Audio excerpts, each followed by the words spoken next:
moi je m'appelle Cyril Dion, j'ai fait plein de choses dans ma vie, mais dernièrement j'ai créé une ONG avec Pierre Rabhi qui s'appelle Colibri. Je m'occupe d'une collection de livres chez Actes Sud qui s'appelle Domaine du possible.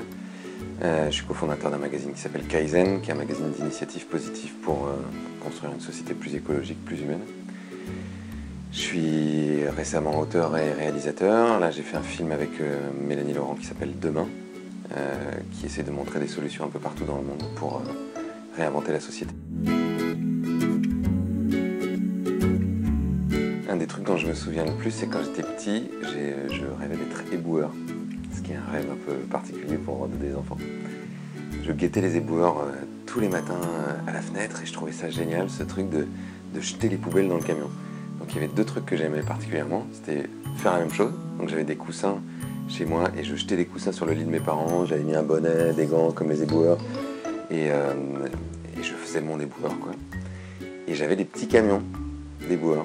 Et je sais pas si c'était un truc de vouloir nettoyer, que ça soit propre, ou si j'avais déjà des prémices de volonté de recyclage, mais tous les éboueurs du quartier me connaissaient, ils me faisaient le petit coucou le matin, et mes parents devaient être effarés parce qu'ils disaient il veut être éboueur, il veut pas être avocat, musicien, danseur, compositeur, il veut être juste éboueur.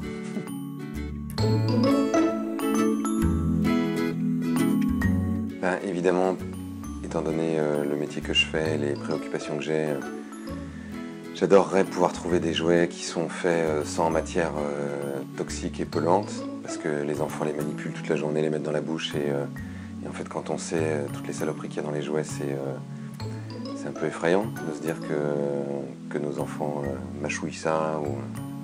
Ce serait génial que les jouets, comme les films, comme les livres, comme tout un tas de choses, participent justement à construire un imaginaire un peu différent pour les enfants.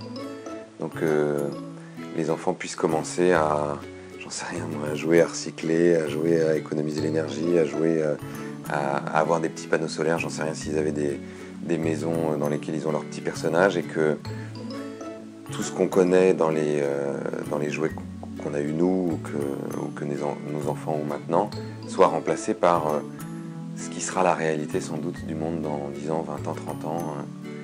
Parce que ça y participe, c'est sûr. Aussi bien que les dessins animés, aussi bien que les bouquins qu'ils lisent. Et il n'y a pas de raison que les jouets ne suivent pas cette tendance-là.